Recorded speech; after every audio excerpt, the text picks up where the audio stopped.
இந்த பதிலுரை பாடலில் நாம் வாசித்தும் பாடினோம். ஆண்டவருடைய ஆலயம் எத்தனை அருமையாய் உள்ளது!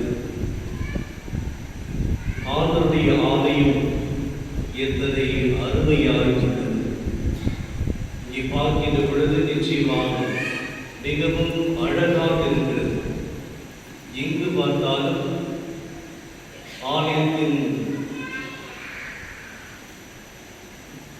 ஒரு துவக்கத்திலிருந்து மேலும் எல்லா பக்கம் நாம் பார்க்கின்ற பொழுது மிகவும் புதுமையாக காட்சி தருகிறது, அழகாக காட்சி தருகிறது. இரண்டாம் வாசகத்தில் இறுதி வரிகளில் நாம் வாசித்தோம், அதை கேட்டோம். கடவுளின் ஆலயம் பரிசுத்தமாய் உள்ளது, கடவுளின் ஆலயம் பரிசுத்தமாய் உள்ளது, நீங்களே அந்த ஆலயம் என்று புனித சின்னப்ப மிகவும் அழகாக நமக்கு எடுத்துரைத்திருக்கிறார்.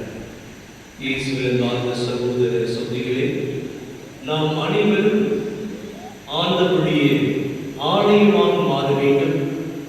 அருமையான அழகான பரிசுத்தமான ஆலயமாக மாற வேண்டும். அப்படி என்றால் நம்முடைய வாழ்வில் நாம் சீர்திருத்தத்தை மேற்கொள்ள வேண்டும். அசிசி நகரிலே இருக்கும் இத்தாலி நாட்டில்